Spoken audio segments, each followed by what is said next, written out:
In this video, I'm going to show you how to edit your abstract milk pictures for awesome color. So first you need to import all your pictures.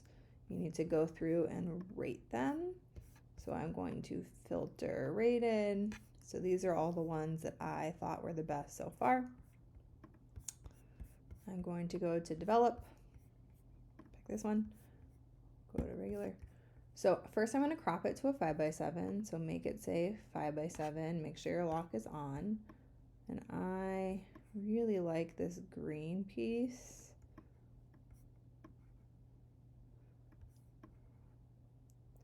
So I'm going to edit for a better composition. These two dots kind of mirror each other.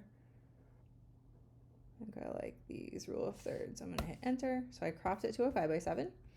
Then I'm going to adjust my exposure. So I'm going to turn my clipping warnings on.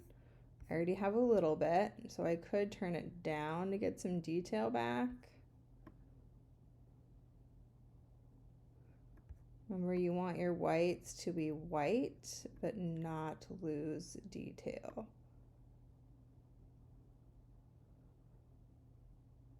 I want, that spot is pretty bright, so I'm going to turn it down a little. Okay, so I adjusted my exposure. Before I do vibrance and clarity, I'm going to show you how to use a tone curve. So in the past, we've done S curves, which is just making it darker and making it lighter. But I don't want to do that. I'm going to go crazy. So I'm going to pick an individual color. I'm going to try blue this time. And I'm going to make my highlights go up, which is normal. But then I'm going to make these go down. Oop, don't want to touch the top and the bottom. Then I'm going to go back up. And you start getting some like very different effects when you do this. So I'm going to turn off the clipping warning so you don't see that color. So I don't want to let it touch the top or the bottom, right? That's bad. But you can start to see the kind of really different colors you can get when I start doing this. I actually don't like that one. But you're going to go up and down and up and down, and you can basically do whatever you want. The only rule is not to let the curve line touch the top or the bottom of the graph. You will clip out your details. So when I'm doing curves, I just like this right here is clipping out details in those highlights. Ooh, yeah, that's what I wanted. I wanted to turn that milk color like a way different color. Pull that down a little. So you see the kind of crazy color you can add to your highlights when you do kind of like reversed tone things. So that's one way we can edit color. Another thing you can do is this color mixer. So I can pick the point and pick this color, and then I can change it just this way. Let's see, I really like greens, like my favorite color. And you can make it darker or lighter. So this is called point color. It was in a newer addition to Lightroom, so I think you guys probably have it by now, but if you don't, it's because it's an upgrade. I'm gonna pick the red. I'm gonna go more red. And you see how I could pick darker or lighter. I can go this way. I like it pink. So this is a way to do really pinpoint color with your color mixer. There are color presets that we've done before.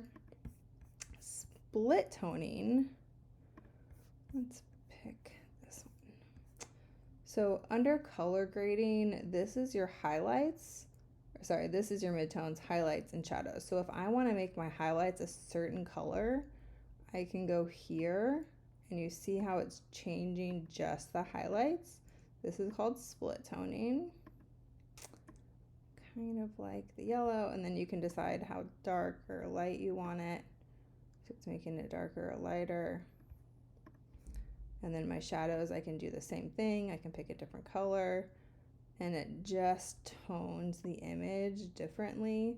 So there's a lot of cool things you could do with this.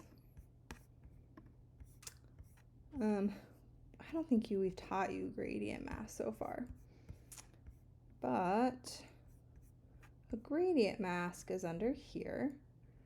So you would do a linear gradient and you click and drag down. Now it's not turning it red, it's just showing you where the overlay is. And then you can change, it's like you can change the temperature of something.